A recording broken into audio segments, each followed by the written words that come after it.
Sir संभल में जो कल हिंसा हुई है, अभी फिलहाल क्या स्थिति है? अभी संभल में स्थिति एकदम शांत है। दुकानें भी खुली हुई हैं।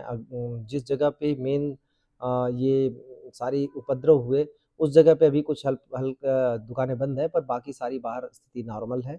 लेकिन हाँ, वहाँ पे भी कोई किसी तरीके का कोई अब तनाव भी नहीं है। सब जगह पुलिस की मौजूदगी है और एकदम स्थिति कंट्रोल में है, सामान्य होती जा रही है और हम पूरी उम्मीद करते हैं कि अब लगातार सामान्य ही होती जाएगी।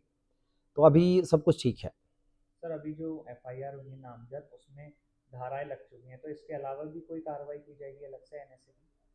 देखिए, इसमें जो जिस तरीके से पुलिस को साक्ष्य मिल रहे हैं, उसमें के अनुरूप हम कार्रवाइयाँ कर रहे हैं।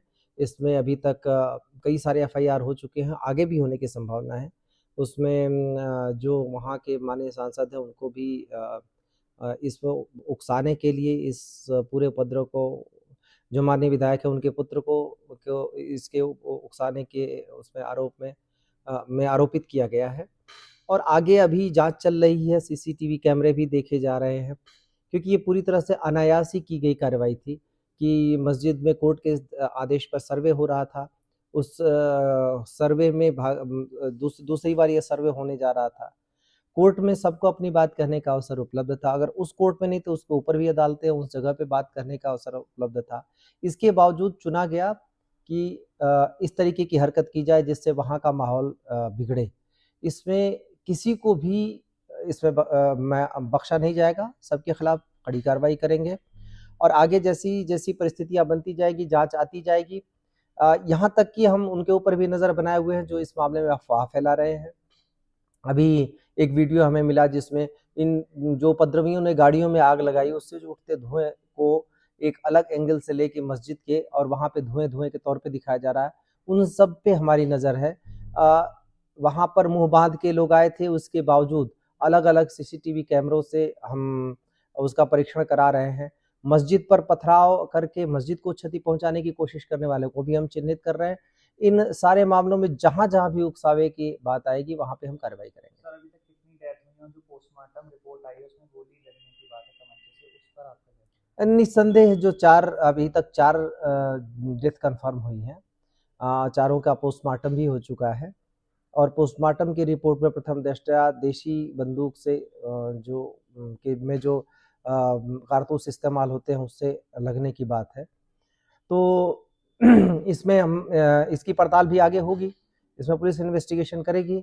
मजिस्ट्रियल जांच के भी आदेश दिए जा चुके हैं, तो मजिस्ट्रियल जांच भी इसमें होगी और उसमें हर एक की भूमिका उसमें आएगी। और इसमें जैसे जैसे आगे साक्ष्य मिलते जाएंगे, जैसा मैंने कहा, कड़ी कार्रवाई करेंगे। इसमें एनएसए लगाने तक का भी प्रावधान है और उसमें भी हम कार्रवाई करेंगे। है? सर आगे उस एरिया की जो सुरक्षा व्यवस्था है, क्योंकि आगे भी सर्वे हुआ, तो उसके लिए क्या इंतजाम किए जाएंगे? देखिए, सुरक्षा व्यवस्था तो पूरी थी, पहले भी थी, अभी भी है। नए लड़कों को उकसा के ये काम करवाया गया है क्योंकि इस बात की ज़रूरत थी नहीं कहीं से भी। न तो ये जो जो लोग वहाँ इकट्ठे थे, न तो ये स्टूडेंट है, न तो किसान है, न तो किसी तरीके, ऐसा कोई मुद्दा भी नहीं था। केवल सर्वे किया जा रहा था मस्जिद का और सर्वे का मतलब इंस्पेक्शन है। ये भी नहीं कि कोई चीज़ तोड़ी या कोई चीज़ खोली या ऐसी कोई भी चीज़ हो रही थी। इसमें सबसे बड़ी बात है कि अदालत का आदेश था। हमारा काम केवल सुरक्षा मुहैया कराना था, वो काम हम कर रहे थे। पुलिस से भिड़ने का कोई प्रश्न ही नहीं था।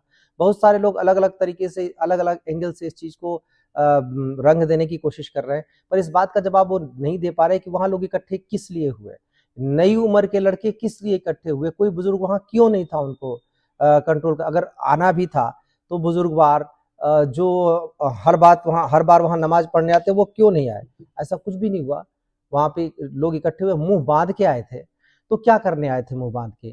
फिर उन लोगों ने बिना उकसावे की सारी कार्रवाइयाँ की और अनायास तौर पर कई सारी चीज़ों को जोड़कर उस पे चीज़ें चलाई जा रही हैं, थ्योरीज़ बनाई जा रही हैं।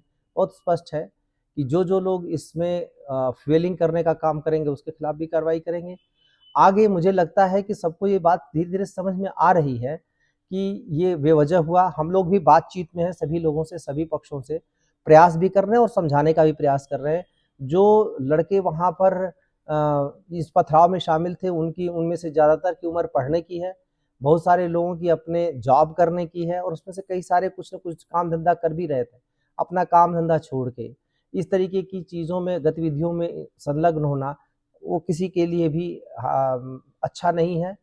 अफ़सोस है जो जिसमें अनायास लोगों के कुछ लोगों के उकसावे में आकर डेथ भी हुई, घायल भी लोग हुए, और ये दोबारा इस तरीके की चीज़ें ना हो, इसके लिए हमारी पूरी तैयारी है, और इंश्योर करेंगे कि किसी भी तरीके की इस तरीके की चीज़ दोबारा ना होने पाए।